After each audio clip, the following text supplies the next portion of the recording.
Hello everybody and welcome to a video about cracking hydrocarbons. First of all, let's talk about our motivation. So long chain hydrocarbons are not in very high demand. However, short chain hydrocarbons are in very high demand. So it's useful for us to have a process which we can use to break down longer hydrocarbons into shorter ones. So one example of a process is cracking. Cracking is a thermal decomposition reaction. That means if we take a long chain hydrocarbon, heat it up and pass it over a catalyst made out of some broken aluminium oxide or maybe some broken ceramic pot, then we can make shorter chain hydrocarbons from it. So here we have an example. Here is decane. Decane has 10 carbon atoms. Now, if I expose decane to high temperature and pass it over a catalyst, then I can crack it. I can break it apart and I can make it into smaller chain hydrocarbons.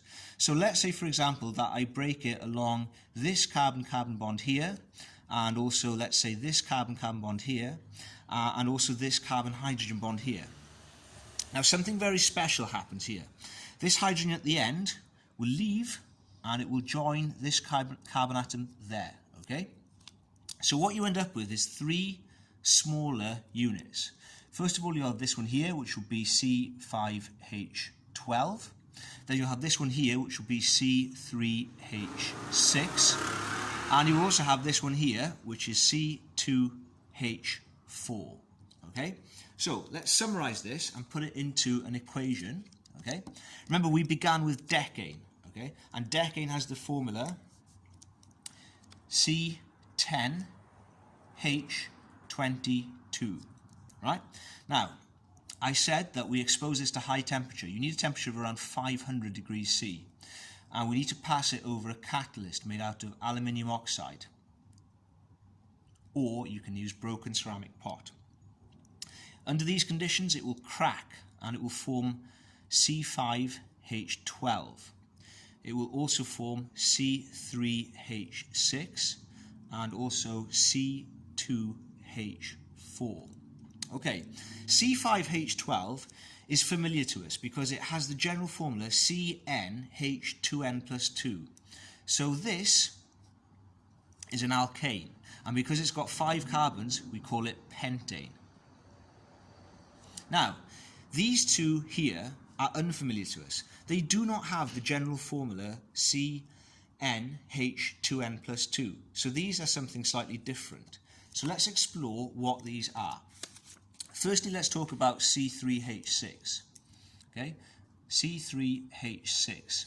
Now, C3H6 will still have a name based on having 3 carbon atoms. So it will still be called prop.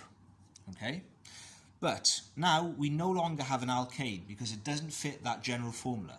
Instead, we call it propene. Okay, because it belongs to the family of alkenes. And what this means is that one of the carbon-carbon bonds in propene is actually a double bond.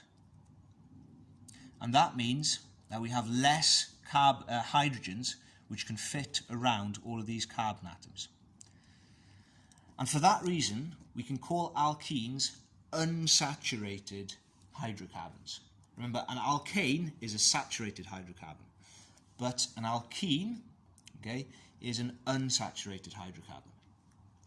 Now, there is a test that we need to know about which will allow us to distinguish if we have an unsaturated hydrocarbon, in other words, an alkene. Okay, here's what it is. We take our alkene and we add it to something called bromine water. Bromine water has a orangey brown colour. Now, an alkene will decolorize bromine water and turn it from brown to colourless. Okay, so this is the test that we need to know about for alkenes. Right, that's the end of the video. Look forward to seeing you soon.